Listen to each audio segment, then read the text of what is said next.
বিয়ের সাজে নিজের পছন্দের লেহেঙ্গা পরে সাজগোজ করে বসে আছে হৈমি। ওর মুখে প্রফুল্ল হাসি ফুটে উঠেছে। এখন ঘড়িতে বাজে 4টা। হৈমির বাবা ও আত্মীয় বলতে ফুপিরা চাচারা এসে উপস্থিত হয়েছে দুপুরে। হৈমি সেজেগুজে রুমে বসে আছে। বসে থাকতে ওর মোটেও ভালো লাগছে না। কখন বিয়ে শুরু হবে সেই ভেবেই পুলকিত হয়ে উঠছে। ওর গায়ে কাটা দিয়ে উঠছে। কত কাহিনী না করলো শরণ, শেষে তো ওকে বিয়ে করতেই হচ্ছে। শরণকে সকালে না পেয়ে যে কান্না জুড়ে দিয়েছিল, তার আধ ঘন্টা পর বাসায় আসে শরণ। ট্রাউজার ও গেঞ্জি পরেই বাইরে কোথাও গিয়েছিল হয়তো। বাসায় এমন হট্টগোল দেখে কপাল কুঁচকে আসে শরণের। ওকে দেখে হৈমি কান্না থামিয়ে ড্যাব ড্যাব করে চেয়ে জিজ্ঞেস করে, তুমি পালিয়ে যাওনি? শরণ বলল, আমি পালিয়ে যাব কেন? হৈমি অপ্রস্তুত হয়ে উঠল। ঢোক গিলে দু হাতে চোখ মুছে উঠে দাঁড়ালো। উৎফুল্ল কণ্ঠে শোধালো, উফ, খুব বাঁচা বেঁচে গেছি, আমার বর পালাই নাই। শরণ দুর্বদ্ধ হাসলো। ওর হাসির মাঝে লুকিয়ে আছে রহস্য। হৈমি থেমে জহুরি নজরে তাকালো শরণের দিকে। তারপর জিজ্ঞেস করলো, শাড়িটা তুমি নিয়েছো তাই না? শরণ ভাবলেছিন কণ্ঠে বলল, কেন তুমি ওটা নিলে? বিয়ের পর পাবি, বিয়ের তো বেশি সময় নেই, এত অধৈর্য হলে হবে? হালেমা শরণের কথা শুনে খুশি হলো। তার মনে হতে লাগলেন শরণ বিয়েটা মেনে নিচ্ছে। তার জেদি মেয়েকে শান্ত হতে এগিয়ে আসলেন। হৈমি কিছু বলতে মুখ খুলবে, হালেমা বেগম মেয়ের হাত ধরে টেনে বলল, জেদ করছিস কেন? শরণ যা বলছে তাই হবে, বিয়ের পর তো সবই তোর। হৈমি মায়ের ধমক খেয়ে থমকে গেল। শরণ রুমে চলে গেল। তারপর বাসায় ঘনিষ্ঠ আত্মীয় আসতে শুরু করলো। হৈমির ফুপা, চাচা ও বাবা। দুপুরে আয়োজন করা হলো তাদের জন্য ভুরি ভোজের। সবাই খাওয়া দাওয়া করে বিয়ে নিয়ে কথা বলতে লাগলেন। আজকে নর্মালি বাসায় কাবিল হবে, অনুষ্ঠান হবে 2 মাস পর। হৈমি রুমে বসে সাজগোজে ব্যস্ত। সুযোগ পেয়ে শরণ পালায়নি, এই জন্য ওকে আর কেউ তেমন নজরে রাখছে না। সবাই রেডি হয়ে বসে আছে। হৈমির তর সইছে না, ছটফট করছে, শুধু কখন ওকে ডাকবে। অধৈর্য হয়ে বাইরে এসে দেখলো সবাই শরণকে নিয়েই কথা বলছে। হৈমির বাবা বলছেন, শরণ এখনো এলো না। তার কথায় উত্তর দিলেন সোমা বেগম, চলে আসবে, চিন্তা করবেন না। হৈমির মা হালেমা বেগম বললেন, এত সময় লাগছে কেন কাজে নিয়ে আসতে? শরণ আবার কাজে আনতে গিয়ে পালিয়ে গেল না তো? বলতে বলতে তিনি আটকে উঠলেন। তার কথায় হৈমির নিঃশ্বাস আটকে এলো। বুকের ভেতর ভয় ঢুকে গেল। ভয়ে হৈমির হার্টবিট বেড়ে গেল। সবাই শরণকে নিয়ে টেনশন করছে। শরণ হঠাৎ করে সবাইকে অফার করে কাজে আনতে সে যেতে চায়। শরণ সকালে সুযোগ পেয়েও পালিয়ে যায়নি, এই ভরসায় রাজি হয়। প্রথমে রাজি হয় শরণের বাবা, তারপর সবাই মিলেই তাকে অনুমতি দেয়। শরণ গিয়েছে ঘন্টার ওপরে হয়ে গিয়েছে, কিন্তু এখনও ফিরে আসেনি। অথচ কাজী অফিস এখান থেকে 15 মিনিটের রাস্তা। সবাই শান্ত হলো সোমা বেগমের কথায়। তিনি বললেন, সবাই শান্ত হন, আমি কল দিচ্ছি শরণকে। বলেই তিনি শরণকে কল দিলেন। কল না ঢুকে নাম্বার বন্ধ আছে বলতেই তার কপাল কুঁচকে এলো দুশ্চিন্তায়। সবার দিকে তাকালেন এক নজর। হৈমি গোলাপি লেহেঙ্গা পরে দাঁড়িয়ে আছে উৎসুক হয়ে। সোমা বেগম হালকা ঢোক গিলে আবার দিলেন। হৈমি জিজ্ঞেস করলো, মামি কি হয়েছে? ফোন রিসিভ করছে না? সোমা বেগম হতবুদ্ধি কণ্ঠে বললেন, ফোন বন্ধ বলছে। হৈমি চিৎকার করে উঠল, তোমরা কি করে এই ভুলটা করলে সবাই? তোমরা জানো না সে আমায় বিয়ে করতে চায় না? তাকে কি না পালানোর সুযোগ করে দিলে? এখন আমার বিয়ে কার সাথে হবে? হৈমির বাবা বললেন, থাম, হয়তো কাজে বিজি তাই সময় লাগছে, আমরাও গিয়ে দেখি। হৈমির বাবা শরণের বাবাকে নিয়ে কাজে অফিসে গেল। এদিকে হৈমি সোফায় বসে কেঁদে কেটে সাজগোজ নষ্ট করে দিচ্ছে। কেউ ওকে থামাতে পারছে না। ও জানে শরণকে আর পাওয়া যাবে না। সবাই শূন্য হাতে ফিরে এলো। শরণ কাজী অফিসে যায় নাই, তারিন চোরের মতো মুখ করে দাঁড়িয়ে আছে। শরণ চলে যাওয়ার আগে ওকে একমাত্র বলে গিয়েছে। থমথমে পরিবেশ বিরাজ করছে বাসায়। সবাই গম্ভীর মুখ করে বসে আছে। হৈমির বাবা স্ত্রীর দিকে চেয়ে রাগী কণ্ঠে বললেন, তোমার জন্য আমার মেয়েটার এই হাল হলো। তোমার বাড়াবাড়ির জন্য এখন লজ্জায় পড়তে হলো আমাকে। নিজের ভাইয়ের ছেলের কাছে মেয়েকে বিয়ে দেওয়ার জন্য কম কাহিনী তো করলে না। আমার মেয়েটাকে তুমি একদম সস্তা বানিয়ে দিয়েছ। লেগে গেল ঝগড়া। হালেমা বেগম স্বামীর ধমক খেয়ে ভাই আর ভাবির সাথে ঝগড়ায় নামলো, তার সাথে ধোঁকাবাজি। তিনি রাগী চোখে তাকালো সোমা বেগমের দিকে। ভাবি, তুমি ইচ্ছে করে এটা করেছো তাই না? আমি তোমার সাথে এই বিয়ে নিয়ে অনেক লেগেছিলাম, তাই তুমি ইচ্ছে করে এই নাটক করলে, তাই না? তাই তো বলি, হঠাৎ তুমি আমার মেয়েকে ছেলের বউ হিসেবে মেনে নিলে কেন? এখন তোমার অভিমত ব্যক্ত করার কারণ আমি স্পষ্ট বুঝতে পারছি। তুমি এভাবে নিজের ছেলেকে পালিয়ে যেতে সাহায্য করে আমাকে আমার মেয়েকে ঠকানোর জন্য রাজি হবার নাটক করেছিলে, তাই না? সোমা বেগম হতবুদ্ধি হয়ে গেল হালেমা বেগমের কথা শুনে। তিনি হৈমিকে পছন্দ না করলেও এই বিয়েটা নিয়ে কোনো নাটক করেনি। দুইজনের মাঝে লেগে গেল ঝগড়া। শরণের বাবা ইব্রাহিম হোসেন বোন আর স্ত্রীকে থামানোর চেষ্টায় নামলো। দুইজনেই কেউ কারোর থেকে কম না, কেউ থামছে না। চিৎকার করে উঠল হৈমি, আমি বিয়ের শোকে কেঁদে মরছি, আর তোমরা নিজেরা ঝগড়া করছো। কেউ আমার দিকটা বোঝার চেষ্টা করছো না। আম্মু, আমার শরণকে এনে দাও না। হৈমির কথায় দুইজনেই থেমে গেল।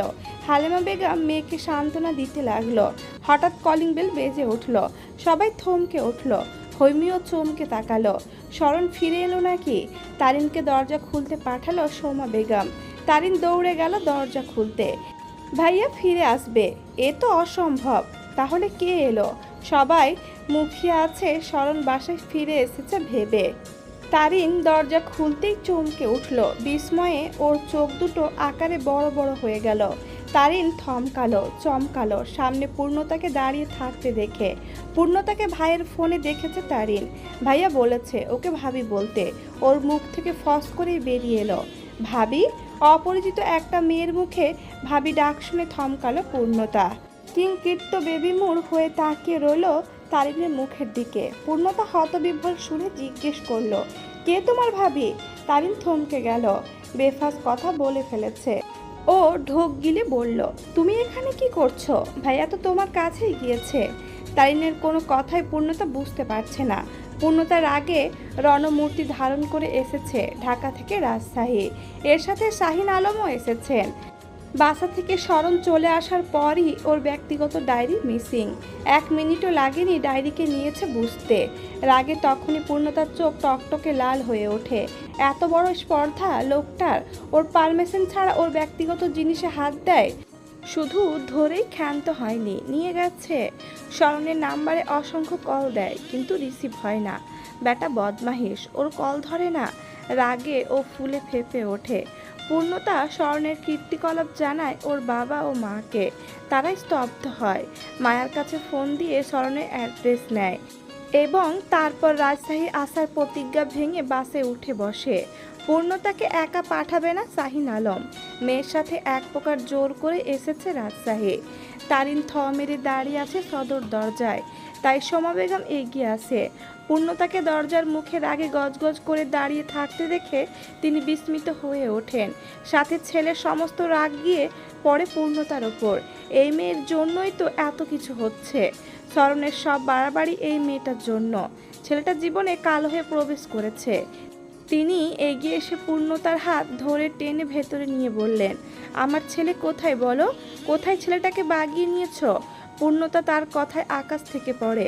শাহিন আলম ভেতরে ঢুকতেই তিনি কপাল কুঁচকে নেয়। পূর্ণতা বলল, আপনার ছেলের খবর আমি কিভাবে জানবো? একদম মিথ্যা কথা বলবে না। তোমার জন্য ছেলেটা বিয়ের আসর থেকে পালিয়ে গিয়েছে, আর তুমি কিছুই জানো না। বোকা পেয়েছো আমাদের। রাগে ফেটে পড়লেন তিনি। পূর্ণতা বিমূঢ় হয়ে বলল, কী সব বলছেন? আমি সত্যিই কিছু জানি না। আপনার ছেলে আমার ব্যক্তিগত জিনিস চুরি করে এনেছে, এই জন্যই এসেছি। কেমন ছেলে আপনার? কারো জিনিসে অনুমতি ব্যতীত হাত দিতে নেই, সে কি জানে না? হৈমি ছুটে এলো, ড্যাব ড্যাব করে তাকালো পূর্ণতার দিকে। এই মেয়ের জন্য স্বর্ণকে ফেলে পালিয়ে গিয়েছে। রাগে দপ করে চোখ জ্বলে উঠল হৈমির। দাও দাও করে আগুন জ্বলে উঠল বক্ষকুলে। পূর্ণতা তাকালো গাঢ় গোলাপি রঙে লেহেঙ্গা পরা সুন্দরী এক মেয়ের দিকে। কেঁদে কেটে চোখ মুখ ফুলিয়ে ফেলেছে মেয়েটি।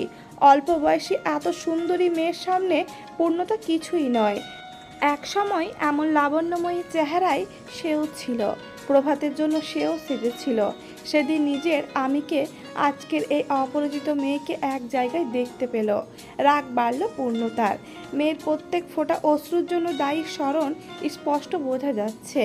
এই মেয়েকে উপেক্ষা করেছে শরণ ওর জন্য। একটা দীর্ঘশ্বাস বেরিয়ে এলো পূর্ণতার ভেতর থেকে।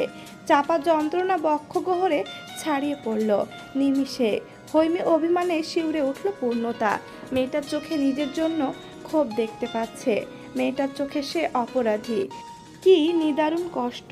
টলমল চোখে মেয়েটি শোধালো, তোমার নাম পূর্ণতা? পূর্ণতা নামের মেয়ের জন্য বদ উন্মাদ হয়েছে স্মরণ, এটা এই বাড়ির কারোই অজানা নয়। কিন্তু দেখার সৌভাগ্য হবে হৈমি জানতো না। কত টান এদের বিয়ের খবর পেতেই ছুটে এসেছে। আর একজন পালিয়ে গিয়েছে। বাহ!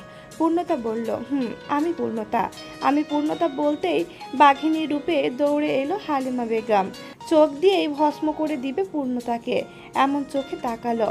পূর্ণতা নিজের জিনিস নিতে এসেছিল রাগে আগুন হয়ে।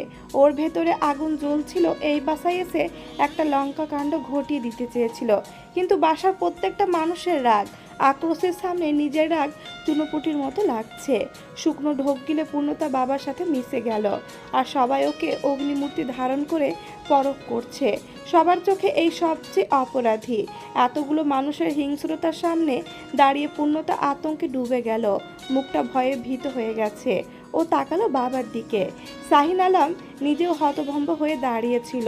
পূর্ণতা তার দিকে নিচু স্বরে বলল, আব্বু, কোথায় এসে ফেসে গেলাম? শাহিন আলম তাকালো মেয়ের শঙ্কিত মুখের দিকে। ডায়েরি হতে অতীত। পূর্ণতা নিজের রুমে বসে আছে। একটু আগেই বিষণ্ণ চিত্তে বাসায় এসে পৌঁছেছে। আব্বু এখনো বাসায় ফেরে নাই। ও শাড়ি পরে থম মেরে বসে আছে। পূর্ণতার আঁখি পল্লবে অশ্রুর ধারা নামতে লাগলো। সবার সামনে ঝাপটা মেরে প্রভাত পারল ওর হাত ছাড়িয়ে নিতে। অভিমানে পূর্ণতার চোখ জলে টলমলিয়ে উঠল। অশ্রুসিক্ত নয়নে আর চোখে পূর্ণতা তাকালো আশেপাশে ঘুরতে থাকা যুবক যুবতীর পানে। তারা ঘুরে ঘুরে ওদের দিকে তাকাচ্ছে। শাড়ি পরিহিত এক মেয়েকে এক ছেলের পাশে দেখে তারা তামাশা নিচ্ছে। প্রভাত সবার দিকে তাকিয়ে নিচু স্বরে দাঁতে দাঁত চেপে বলল, পূর্ণতা, দেখো সবাই কেমন বাঁকা দৃষ্টিতে আমাদের দিকে তাকিয়ে আছে। তোমার ছেলে মানুষই আমাকে অতিষ্ঠ করে তুলছে। বিন্দুমাত্র সেন্স কি তোমার মধ্যে নেই? তুমি কি জন্য এভাবে এখানে এসেছো? আমার পরিচিত অপরিচিত সবাই আমাকে দেখছে। এখানেই আমাকে থাকতে হবে, তাদের সাথে চলতে হবে। সবার সামনে আমাকে অস্বস্তিতে ফেলতে তোমার কি খুব ভালো লাগছে? পূর্ণতা নিজেকে অনেক কষ্টে সামলে নিল। ও জানতো প্রভাত চমকাবে, বিস্মিত হবে, রাগ করবে। তাহলে এখন কেন কষ্ট লাগছে? সব জেনেই তো ও এসেছে। পূর্ণতা নিজের কষ্ট অর্জিত মনটা লুকিয়ে মুখে হাসি এনে বলল, দেখো আমি আম্মুর বিয়ে শাড়ি পরে এসেছি, আমাকে কেমন লাগছে? প্রভাতের রাগ তখন আকাশচুম্বী। পূর্ণতাকে এভাবে ব্যাগ নিয়ে ভার্সিটির সামনে দাঁড়িয়ে থাকতে দেখে ও রাগে হিতাহিত জ্ঞান শূন্য হয়ে পড়েছে। প্রভাত রাগে চিৎকার করে উঠল, ভালোবাসি বলেছি বলে এতটা বাড়াবাড়ি করবে জানলে কখনোই তোমাকে বলতাম না। তুমি কোন সাহসে এই সিদ্ধান্ত নিলে? আমি তোমাকে এখন কেন আগামী 3 বছরের আগে বিয়ে করতে পারবো না? কথাটা মাথায় ভালো করে ঢুকিয়ে নাও। যেভাবে এসেছো ওভাবেই বাসায় ফিরে যাবে। আমি আর এক সেকেন্ডও তোমার মুখ দেখতে চাই না। আমি নিজের পড়াশোনা নিয়ে কোনো গাফিলতি করতে চাই না। তোমাকে বিয়ে করে এখন আমি ক্যারিয়ার নষ্ট করতে চাই না। তুমি ভাবলে কি করে আমি তোমায় এভাবে গ্রহণ করব? নিজে তো পড়াশোনায় মনোযোগী না, এখন আমাকেও তেমন বানাতে চাইছো। পূর্ণতার বুকের ভেতরটা জ্বলে যাচ্ছে। প্রভাত এভাবে ওকে বলতে পারলো আমি ওর কেরিয়ার নষ্ট করছি? পূর্ণতা চোখ মুছে নিল হাতের উল্টো পিঠ দিয়ে। এতপর একটা দীর্ঘশ্বাস লুকিয়ে বলল, তুমি খুব রাগ করেছো তাই না? সরি এভাবে তোমায় অস্বস্তিতে ফেলার জন্য। পূর্ণতা দেখল প্রভাত রাগে মুখ ঘুরিয়ে নিয়েছে। পূর্ণতা তাচ্ছিল্য হেসে হাতের বড় ব্যাগটার চেন খুলে সামনে এসে দাঁড়ালো প্রভাতের দিকে। তারপর বলল, আমি তোমাকে নিয়ে পালিয়ে যেতে আসিনি প্রভাত। আমি শুধু একটু তোমার সাথে দুষ্টুমি করতে এসেছিলাম। আমি চাই না তুমি পড়াশোনা ফেলে আমায় নিয়ে ব্যস্ত হও। আমি তোমার যোগ্য নয় জানি, ক্ষমা করো আমায়। এই ব্যাগ দেখেই এত ভয় পেয়েছিলে তাই না? পাগলি মেয়েটা তোমার কাছে সব ছেড়ে ছুড়ে ছুটে এসেছে। হা হা হা। তোমার জায়গায় অন্য কোনো পুরুষ হলে হয়তো আনন্দ পেত, কিন্তু আমার কপাল তেমন না। আমি প্রথমবার তোমার জন্য শাড়ি পরে এলাম, তুমি আমায় চেয়েও দেখলে না। ব্যাগ হাতে তোমায় নিয়ে পালিয়ে যেতে এসেছি শুনেই রেগে আগুন হয়ে গেলে, কিন্তু আমার ভালোবাসাটা তুমি অনুভব করলে না। চোখ বেয়ে অঝোর শ্রাবণ ধারায় পানি পড়ছে পূর্ণতার। পানিকে সামলাতে চাইছে কিন্তু অবাধ্য চোখ পানি ঝরিয়েই যাচ্ছে। নিজের চোখ তবুও নিজের কথাই শুনছে না। পূর্ণতা দম নিয়ে বলল, আমার ছেলে মানুষই পাগলামিগুলো তোমার এতটা বিরক্ত প্রভাত? আমি তোমায় এত ভালোবাসি, তার বিনিময়েও তুমি এই পাগলামিগুলো আপন করতে পারছো না। সবাই কি ভাববে? সেই জন্য আমার বুকের অনুভূতিগুলো তুমি বেদনায় নীল করে দিলে। প্রভাত বাকরুদ্ধ হয়ে দাঁড়িয়ে আছে।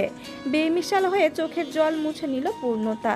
ওর ফর্সা মুখটা লাল হয়ে উঠেছে, চোখে কাজল লেপটে গেছে। কান্না থামাতে পূর্ণতার ঠোঁট কামড়ে ধরেছিল।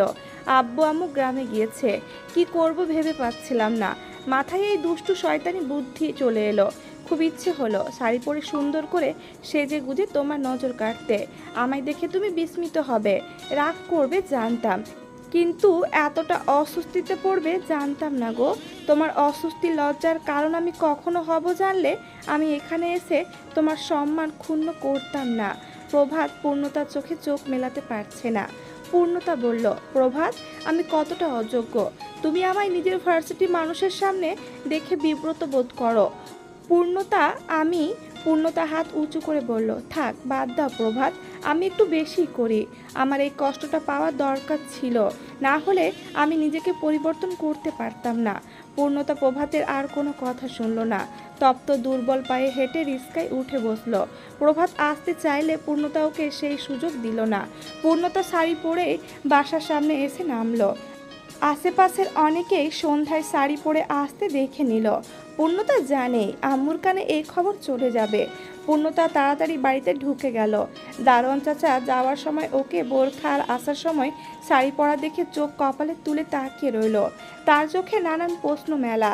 প্রভাতের ব্যবহার আমাকে এতটাই বিস্মিত করেছে, আমি বাসায় এসে পাথর হয়ে বসে আছি। আম্মু আব্বু এসে পড়ল একটু বাদেই। আম্মু এসে আমার খোঁজ নিল।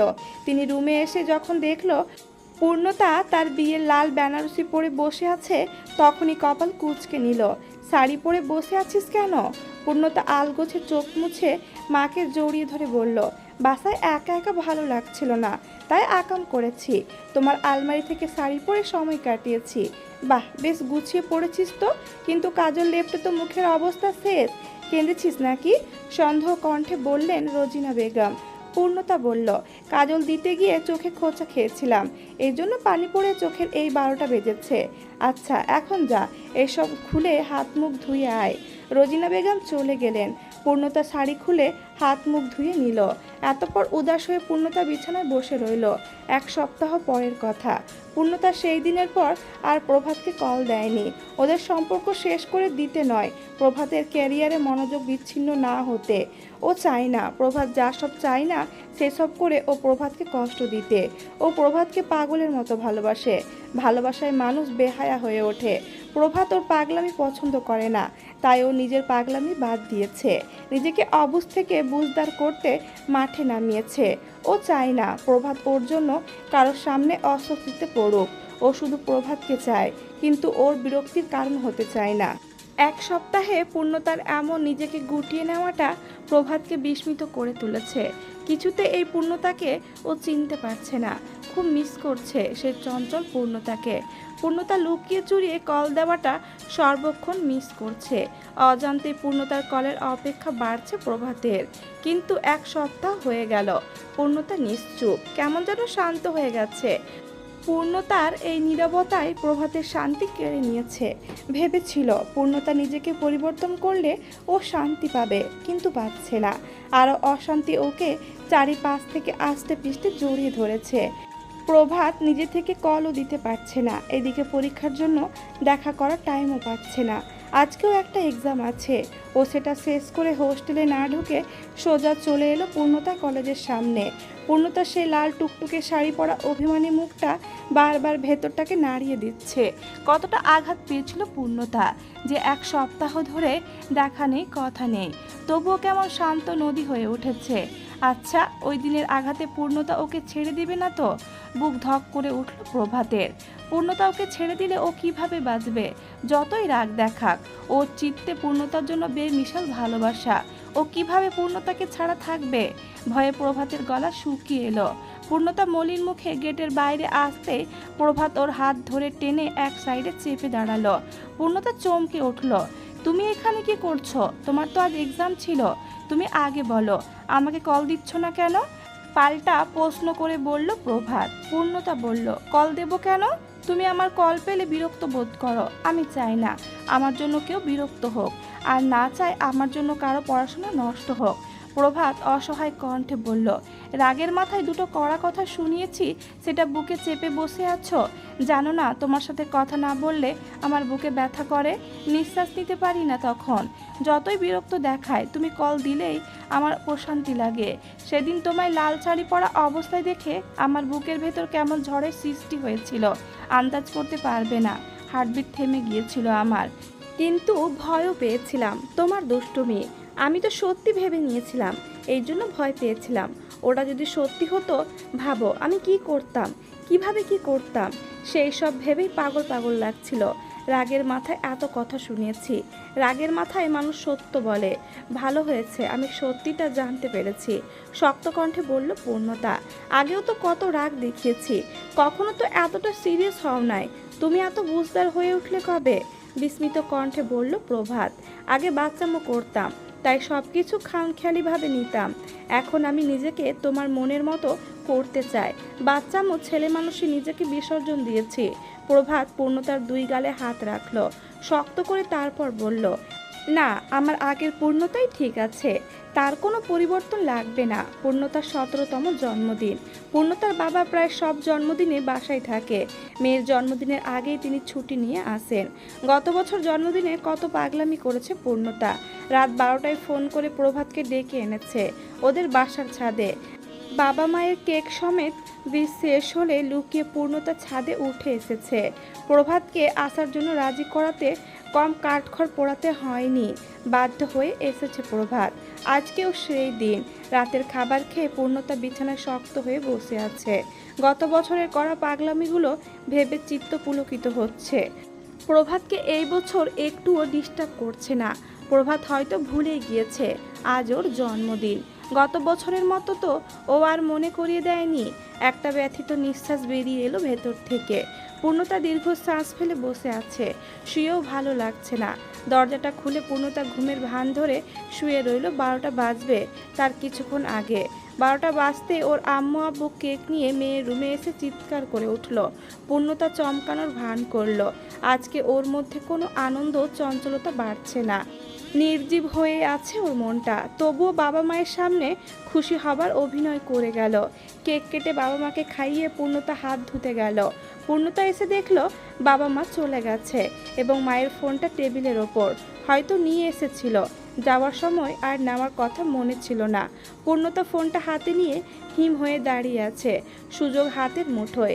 একাই চলে এসেছে, অথচ আজকে আর কল দিতে ইচ্ছে করছে না। সেই দিনের পর পূর্ণতা আর প্রভাতের সাথে বাড়াবাড়ি করেনি, কিন্তু প্রভাতের পাগলামি বেড়েছে। প্রায় 6 দিনের 5 দিন কলেজের সামনে এসে দাঁড়িয়ে থাকে। পূর্ণতা অবাক হয় প্রভাতের পরিবর্তন দেখে। দুইজনেই কেমন পরিবর্তন হয়ে গেছে। প্রভাত প্রতিদিন কল দিতে বলে, পূর্ণতা দেয় না।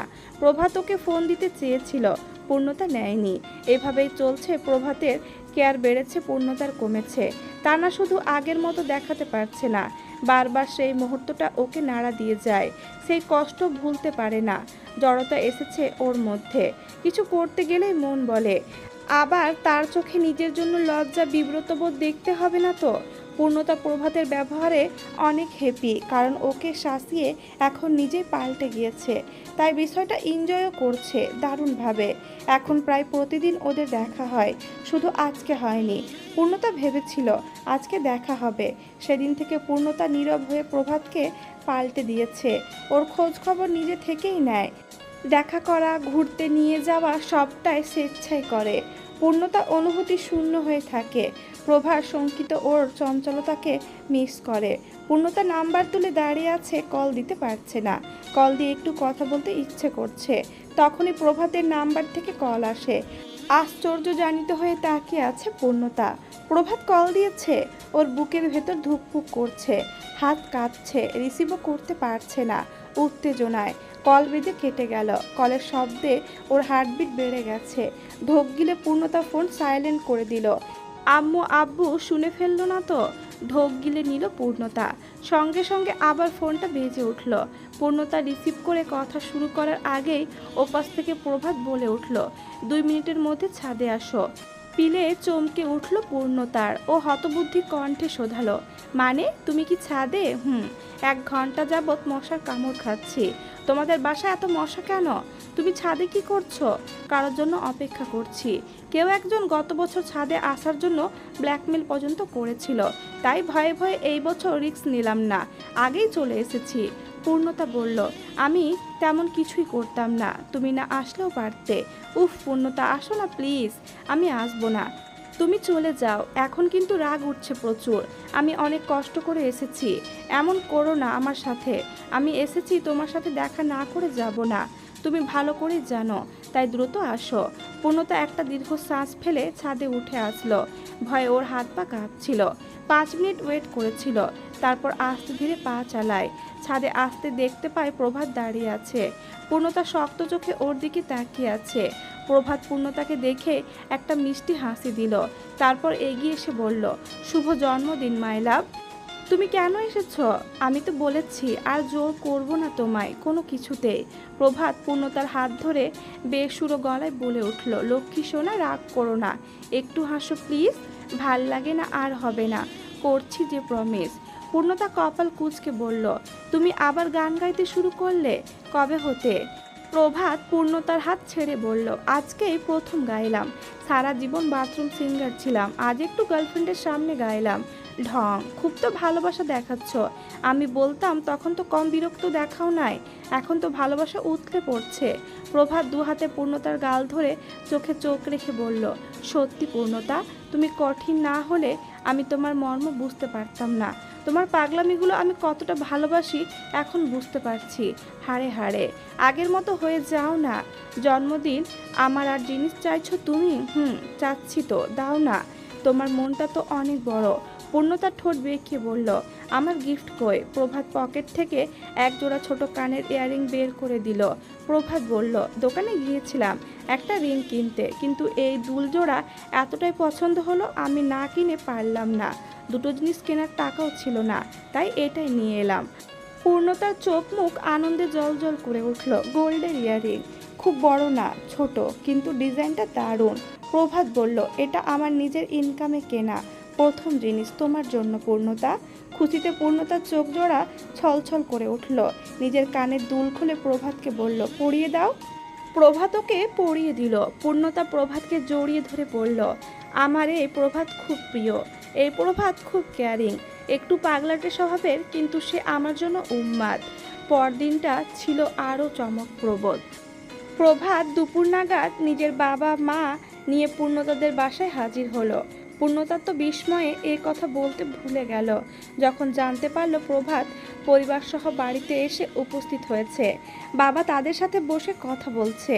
পূর্ণতা মা এই খবরটা দিয়েই নিচে চলে গিয়েছে। পূর্ণতা কিছুই বুঝতে পারছে না। গতকাল রাতে তো প্রভাত এই নিয়ে কিছুই ওকে জানায়নি। ও এখন কি করবে? মায়ের ফোনটা লুকিয়ে এনে কল দিল প্রভাতকে। প্রভাত কল রিসিভ করতে পূর্ণতা হাঁপানি রোগের মতো নিঃশ্বাস ফেলে বলল, প্রভাত তুমি বাসায় এসেছ? প্রভাত বলল, বাসায় এসেছি। তুমি কোথায়? সেদিন যেই লাল শাড়িটা পরে ভার্সিটিতে গিয়েছিলে ওটা পরে একটু নিচে আসো না। পূর্ণতা হতবিহ্বল সুরে বলল, কি বলছো? আমি শাড়ি পরে কেন আসবো? প্রভাত বলল, তোমার শ্বশুর শাশুড়ি ও জামাই নিচে তোমাকে দেখার জন্য অধীর আগ্রহে বসে আছে। তুমি তোমার চাঁদ বদল মুখখানা দেখাতে নিচে আসবে না? পূর্ণতা চমকে উঠল। ওর নিঃশ্বাস ভারী হয়ে এলো। হার্টবিট অস্বাভাবিক মাত্রায় বেড়ে গেল। বিস্ময়ে ও কথা বলতে পারল না। প্রভাত ফোন রাখতে পূর্ণতা কি হলো? ও শাড়ি এনে পরতে শুরু করে দিল। তখনই ওপরে আসলেন রোজিনা বেগম। মেয়ের রুমে উকি মারতেই তিনি চমকালেন। মেয়ে শাড়ি পরছে? পূর্ণতা মায়ের উপস্থিতিতে থতমত খেয়ে গেল। শাড়ি আধপড়া করে দাঁড়িয়ে আছে শক্ত হয়ে। ভয়ে ওর হাত পা কাঁপাকাঁপি করছে। মা ওকে যদি জিজ্ঞেস করে ও শাড়ি পরছে কেন, ও কি বলবে? ভয়ে ও শুকনো ঢোক গিলল। রক্ত হিম হয়ে উঠল ভয় ও উত্তেজনায়। রোজিনা বেগম মেয়ের হাত থেকে শাড়ির আঁচলটা টেনে কুচি করে দিল দক্ষ হাতে। তারপর সুন্দর পরিপাটি করে আঁচল টেনে দিল। পূর্ণতা থমকানো চোখে মায়ের দিকে তাকিয়ে আছে। রোজিনা বেগম বললেন, আমার ছোট মেয়েটা এত বড় কবে হয়ে গেল? সে নিজের জীবনসঙ্গী ও নির্বাচন করে ফেলেছে, একা হাতে শাড়িও সামলাচ্ছে। পূর্ণতা মাথা নিচু করে দাঁড়িয়ে আছে, ওর চিবুক গিয়ে ঠেকেছে গলায়। রোজিনা বেগম পূর্ণতার মুখটা তুলে বললেন, আরে মুখ নামিয়ে রেখেছিস কেন? প্রভাতকে কি আমি এমনিতেই বাসায় থাকতে দিয়েছিলাম? তোর মামা তো অনেক আগেই প্রভাতকে দিয়ে তোর বিয়ের কথা বলেছিল, এই জন্যই আমি আর তোর আব্বু মিলে ওকে বাড়িতে রেখেছিলাম। ও ছেলে হিসেবে কেমন জানতে? পূর্ণতা চোখ কপালে তুলে তাকালো, সব খুলে বললেন রোজিনা বেগম। শাহিন আলম প্রভাতের বাবাকে আগে থেকেই চিনেন, তারা কলেজ ফ্রেন্ড ছিলেন। পূর্ণতার মামা বাবা ও প্রভাতের বাবা। পূর্ণতার ছবি দেখে একদিন প্রভাতের বাবার প্রস্তাব দেন বন্ধুত্বকে আত্মীয়তায় জড়াতে। বন্ধুদের এই সিদ্ধান্তের কিছুই প্রভাত ও পূর্ণতা জানতো না। ওরা আলাদা প্রেম ভালোবাসা করে বসে আছে, তারা কেউই জানে না। রোজিনা বেগম আর শাহিন আলম প্রভাত কেমন জানতেই ওকে বাসায় রাখার সিদ্ধান্ত নেয়। তারপর দেখতে পারে ছেলে আর মেয়ের মধ্যে সাপ নেউলের সম্পর্ক। কয়েকদিনে প্রভাত পূর্ণতার এই পরিবর্তনে থমকে গিয়েছে, ভয় ওকে আস্তে পৃষ্ঠে জড়িয়ে ধরেছে। ও তাই বাসায় ওদের সম্পর্কটা জানাতে আমতা আমতা করতে লাগে। গত 2 দিন আগেই প্রভাত সাহস সঞ্চয় করে জানিয়েছে সবটা। সব শুনে তারা স্তব্ধ এবং সঙ্গে সঙ্গে বন্ধুকে কল করে জানায়। সব শুনে শাহিন আলম চমকে ওঠে। গতকাল রাতে মেয়ের রুমে ইচ্ছে করেই ফোন রেখে আসেন, আর কল কথা ছাদে দেখা করা সবটাই তারা স্বামী স্ত্রী দেখেন। আর আজকে বাসায় ডাকেন এই নিয়েই কথাবার্তা বলতে। প্রভাত বাবা মাকে নিয়ে এসেছিল অপরিচিত পূর্ণতার বাবা মায়ের সাথে কথা বলাতে, কিন্তু এখানে এসে নিজে চমকে উঠেছে। তারা পূর্ব পরিচিত ও তারা বেস্ট ফ্রেন্ড। সব প্ল্যান শুনে প্রভাতের রাগ হলো। কত ভয় নিয়েই না ও পূর্ণতার সাথে সম্পর্ক তৈরি করেছে, কিন্তু এইদিকে সবাই রাজি জানলে কি এত ভয় নিয়ে থাকতে হতো? এই যে আর সাহস করে বাবা মাকে এখানে আনতে ওকে কতটা টেনশন করতে হয়েছে। সারা রাত এক ফোঁটা ঘুম হয়নি, নিশাচর হয়ে জেগেছিল। সব জানা থাকলে এত ভয় দুশ্চিন্তা ওকে করতে হতো না। পূর্ণতা যখন লাল শাড়ি পরে নিচে আসলো, প্রভাত সবাইকে তুচ্ছ করে হাঁ করে তাকিয়ে রইল। সেদিন দেখতে পারেনি, আজ মন ভরে দেখবে। দিনটা অনেক সুন্দর ছিল। জন্মদিনের দিনটা এতটা সুন্দর হবে পূর্ণতার জানা ছিল না। পারিবারিকভাবেও সম্পর্কটা স্বীকৃতি পেয়ে গেল। প্রভাতের পড়াশোনা শেষ হলে ওদের বিয়ে হবে, ততদিন দুজনেই পড়াশোনা করবে। প্রভাত পূর্ণতার দিকে ঝুঁকে নিচু স্বরে বলল, পড়াশোনার পাশাপাশি প্রেম করব। পূর্ণতা লাজুক হেসে ওকে সোজা হতে বলল। শরণ পেজ উল্টে পাল্টে দেখল, তারপর আর কিছুই লেখা নেই, ফাঁকা পেজ। অদ্ভুত, এমন মাঝপথে থেমে গেছে কলম, কিন্তু কেন? তারপর আর কিছু লেখা নেই কেন? প্রভাত আর পূর্ণতার বিয়ে ঠিক হয়েছিল, সবাই রাজি ছিল, তারপরও কেন পূর্ণতাকে মিস্টার দিদানকে বিয়ে করতে হয়? কিছু তো রহস্য আছে। এরপর কি হয়েছিল যে পূর্ণতা ডায়েরি লেখা বন্ধ করে দিয়েছিল? বাকিটা জানতে আমায় পূর্ণতার মুখ খুলতে হবে, কিন্তু সেটা কিভাবে সম্ভব? যে মেয়ে, তার মুখ খোলা কি এতই সহজ? শরণ ডায়েরি বন্ধ করে ব্যাগে ঢুকিয়ে নিল, তারপর ঢাকা পৌঁছানোর জন্য অপেক্ষা করতে লাগলো। শরণের পাশে একজন ছেলে ছিল, সারা রাস্তা গার্লফ্রেন্ডের সাথে কথা বলে কাটিয়েছে। শরণ ডায়েরি পড়ায় মনোযোগী ছিল, বাকি সময়টা দুইজনের প্রেম করা দেখে কাটালো। মায়ার বাসায় যেতেই মায়া জিজ্ঞেস করলো, আরে ভাইয়া কি খবর? পূর্ণতাকে তো রাজি করিয়ে ফেলেছো দেখছি। সেদিন ট্রেনে তোমার অনুভূতি জানার পর বলেছিলাম ওকে মানাতে পারবে না, কিন্তু সকালে পূর্ণতা তোমার ঠিকানা নিয়ে রাজশাহী যেতেই বুঝেছি মেয়ে পটে গেছে। তোমার হৈমির সাথে বিয়ে, আর ওইদিকে পূর্ণতা সেখানে উপস্থিত। সত্যি ইন্টারেস্ট কাহিনী। আমি অসুস্থ না থাকলে এই দৃশ্য মিস দিতাম না। শরণ বিমূঢ় কণ্ঠে শোধালো, কি বলছো? মায়ার কথা শুনে শরণ স্তব্ধ হয়ে গেছে। পূর্ণতা রাজশাহী গিয়েছে? এ তো বিলিভ করতে পারছে না। শরণের এখন মন টিকছে না, খিদের জ্বালায় পেট ব্যথা করছিল, কিন্তু পূর্ণতা রাজশাহী গিয়েছে শুনতেই ওর খিদে মিলিয়ে গিয়েছে। ও আবার রাজশাহী ব্যাক করবে এখনই। মায়া তা দেখে বলল, তার মানে তুমি জানতে না পূর্ণ যাবে ওখানে? আরে না ভাবি, পূর্ণতা আমার জন্য নয়, নিজের জিনিসের জন্য গিয়েছে। উফ, আমি এখন কি করব ভাবি? আম্মু তো আমার উপর রেগে বম হয়ে আছে। পূর্ণতা ওখানে গিয়েছে, ওর যে কি অবস্থা হবে আল্লাহই জানে। মায়া নিজেও চমকে উঠল। পূর্ণতা যেদিন মায়ের কাছে নাম্বার চেয়েছিল, মায়া ভেবেছিল হয়তো স্মরণের প্রতি ও দুর্বল হয়ে পড়ছে। আজ সকালে যখন ঠিকানা চাইলো তখন তো বুঝলো বান্ধবী তার ফেঁসে গেছে। ও পূর্ণতাকে এই নিয়ে কিছুই জিজ্ঞেস করেনি, কারণ সবাই জানে পূর্ণতার বিয়ের কাহিনী, পূর্ণতার সাংসারিক ঝামেলা, স্বামীর পরকীয়া কথা সবটাই জানতো ওরা সবাই। কিন্তু সবার অজানা প্রভাতের বিষয়টা, যেটা জানতে পেরেছে স্মরণ। স্মরণ মায়াকে পূর্ণতার অতীত নিয়ে জিজ্ঞাসাবাদ করেছিল, কিন্তু মায়া বলেছিল মাঝে মাঝে পূর্ণতাকে অস্বাভাবিক লাগতো, কারো কথা বলতো কিন্তু তার সম্পর্কে তার নাম এমন কিছুই কখনো বলেনি। এর স্বামীর নামটাই তো ও কখনোই বলেনি, নিজের সম্পর্কে ও কিছুই কখনো বলেনি, শুধু নাম আর শ্বশুরবাড়ি এটাই বলেছিল। স্মরণকে এমন অস্থির হয়ে বের হতে দিল না মায়ার হাজব্যান্ড। ওকে রুমে পাঠিয়ে বলল ফ্রেশ হয়ে খাবার খেতে আসতে। মায়া খাবার গরম করে ডাইনিং টেবিলে রাখলো। স্মরণ খেতেও আসছে না, ওকে জোর করেই মায়ার হাজব্যান্ড খেতে নিয়ে এসে বলল, স্মরণ এমন করছিস কেন? সারাদিন জার্নি করে এসেছিস, আজ বের হলে তুই অসুস্থ হবি, কাল সকালে চলে যাস, আটকাবো না। স্মরণ বলল, মাকে কল দিলাম, রিসিভ করলো না, হয়তো বুঝে গেছে আমি জেনে গেছি। মায়া বলল, টেনশন করো না, পূর্ণতার কিছুই হবে না, ও অনেক শক্ত মেয়ে। স্মরণ চিন্তিত সুরে বলল, আমার ফুপি আর মায়ের সামনে টেকা মুশকিল, এমনিতেই সবাই আমার উপর রেগে আগুন হয়ে আছে, সেইখানে পূর্ণতা ওখানে গিয়ে উপস্থিত হয়েছে, সবার রাগ পূর্ণতার ওপর গিয়ে পড়েছে। কি যে হচ্ছে, টেনশনে আমি নিঃশ্বাস নিতে পারছি না। স্মরণের দুশ্চিন্তা দেখে পূর্ণতার জন্য মায়ার টেনশন হতে লাগলো, তবুও স্মরণকে দুশ্চিন্তা মুক্ত থাকতে বলল। স্মরণ অস্থিরতা নিয়েই খাবার খেলো, পেটের ক্ষুধায়। রুমে এসে স্মরণ পূর্ণতাকে কল দিল। পূর্ণতা একবার রিং হতেই ফোনটা রিসিভ করলো, যেন রিসিভ করার জন্যই বসেছিল। স্মরণ ঢোক গিলল এত দ্রুত রেসপন্স পেয়ে। স্মরণ হ্যালো বলতেই ওপাশ হতে পূর্ণতা বলল, কোথায় আপনি? আমি তো ঢাকা। আপনি ইচ্ছাকৃতভাবে আমাকে নিজের পরিবারের সামনে ফাঁসিয়ে দিয়েছেন, তাই না? যেটা আমি করিনি তার জন্য সবার সামনে আমাকে হেনস্থা হতে হচ্ছে। তারা আপনাকে নয়, আমাকে মেন কালপ্রিট ভাবছে, অথচ আমি কিছুই করিনি। আপনি স্বেচ্ছায় পালিয়ে গিয়েছেন, কিন্তু তারা বিশ্বাস করে আমি আপনাকে পালিয়ে যেতে উস্কে দিয়েছি, আমার ওপর সমস্ত দায়ভার দিয়ে দিচ্ছে। অদ্ভুত, রাগে গজগজ করে বলল পূর্ণতা। স্মরণ কণ্ঠে অসহত্ব এনে বলল, আই এম সরি পূর্ণতা, তুমি ওখানে যাবার আগে একবার আমার সাথে কথা বলে নিলে এই ঝামেলায় পড়তে হতো না। আমি আপনাকে হাজারবার কল দিয়েছি, আপনি আমার কল রিসিভ করেননি কেন? আপনি কোন সাহসে আমার জিনিসে হাত দেন? শুধু তাই নয়, সেটা নিয়ে যাওয়ার সাহস করেন। আমি আপনাকে ছাড়বো না মিস্টার স্মরণ, আপনি কাজটা একদম ঠিক করেননি।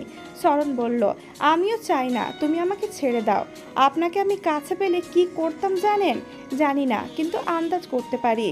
আপনার পরিবারের কেউ আমায় বাসা থেকে বের হতে দিচ্ছে না। তারা বলছে আপনি বাসায় ফিরে হৈমিকে বিয়ে না করা পর্যন্ত এখান থেকে আমাকে বের হতে দেবে না। আব্বু পর্যন্ত আমাকে বাসায় ফেলে রেখে ঢাকা চলে গেল। এমন পাগল ফ্যামিলি আপনার, আমার আগে কি যে করতে মন চাচ্ছে। দাঁতে দাঁত চেপে বলল পূর্ণতা। স্মরণ বলল, কয়েকদিন শ্বশুরবাড়িতে কাটিয়ে দেখো কেমন লাগে, সারা জীবন থাকার উপযুক্ত নাকি বুঝতে পারবে। সারা জীবন আমি এখানে কেন থাকবো? সুযোগ পেলেই আমি চলে যাব। তুমি ওখানে আছো শুনে আমি ব্যাক করার জন্য তাড়াহুড়ো করছিলাম, কিন্তু এখন মনে হচ্ছে না যাওয়াটাই ভালো হয়েছে। আব্বু নিজেই আমাকে পালিয়ে আসতে সাহায্য করেছে। আমি জানি আব্বু আর তারিন তোমার দেখাশোনা ঠিক মতোই করবে, তাই আমার এত হন্তদন্ত হয়ে যাবার প্রয়োজন নেই। আমি রিল্যাক্সে থাকি। তুমিও কয়েকদিন শ্বশুরবাড়ির হাওয়া গায়ে লাগাও। রাজশাহী তুমি আমার হতেই গিয়েছ, আমার না হয়ে তুমি আর ফিরতে পারবে না পূর্ণতা। মনে আছে আমি কি বলেছিলাম? তোমাকে আমি মিসেস স্মরণ না বানিয়ে রাজশাহী নেব না। আমি কিন্তু তোমায় নিই নাই, আমার কথা আমি রেখেছি। তুমি নিজের ইচ্ছায় চলে গেছো, ফিরে আসবে নতুন রূপে আমার হয়ে। আমি সেই দিনটার জন্য অপেক্ষায় আছি। আপনার জন্য একটা মেয়ে বউ সেজে বসে আছে, আপনার জন্য কাঁদছে, তার কথা একটুও ভাবছেন না। দেখো, একতরফাভাবে ভালোবাসার কষ্ট আমি বুঝি, কিন্তু হৈমির আমার প্রতি ভালোবাসা নেই। ও ভালোবাসা বোঝারও সুযোগ পায়নি। নাবালক থাকতে ফুপি ওর মাথায় আমার ভূত চাপিয়ে দিয়েছে। আমি ওর চয়েস না, ওর অভ্যাস হয়ে গেছে। উঠতে বসতে আমার নাম জপে, এই অবস্থা। কিন্তু আমি বিচক্ষণ একজন ছেলে, আমার দিক থেকে টাইম পাসের সময় নেই। আমি তোমায় সত্যিকারের ভালোবাসি। তুমি ছাড়া আমি আর কাউকে গ্রহণ করতে পারবো না পূর্ণতা। দেখুন, শ্বশুরবাড়িতে তোমার স্বাগতম পূর্ণতা। আমি ছিলাম না, তাই দেরি হলো স্বাগতম জানাতে। আমাদের নেক্সট টাইম কথা হবে বৃহস্পতিবার। আল্লাহ হাফেজ। কাহিনীতে মেবি টুইস্ট আসছে, লেখিকা এখন লিখতে চাইছে না, তাই আমাদের এই গল্পের সমাপ্তি হোক। তুমি বাড়িতে কি ফেস করতেছো জানতে সবাইকে অপেক্ষায় থাকতে বলো দ্বিতীয় অধ্যায়ের জন্য। পূর্ণতা আরও কিছু বলতে চেয়েছিল, শরণ ফোন কেটে দিল। এক সপ্তাহ নিজে গিয়েছিল থাকার জন্য, নিজে থাকতে না পারলেও পূর্ণতাকে এক সপ্তাহ রাখার বন্দোবস্ত করে দিল। ও যেমন পূর্ণতাকে জানতে গিয়েছিল, ওর বাসায় আজ বাধ্য করে আটকে দিল নিজের বাসায়, যাতে পূর্ণতা ওকে জানতে পারে, বুঝতে পারে, চিনতে পারে। এই চেনা হয়তো অনেক কিছুই পাল্টে যাবে। শরণের ঠোঁটের কোণে রহস্যময় হাসি। পূর্ণতা এক গোলক ধাঁধায় আটকে পড়েছে। আব্বু কেন ওকে এই বাসায় ফেলে চলে গেল, ও বুঝতে পারছে না। বাসার সবাই ছেলের সাথে যোগাযোগ করার চেষ্টা না করে ওকে কেন আটকে দিল সেটাও বুঝতে পারছে না। ওর কথা কেউ কেন বিলিভ করছে না।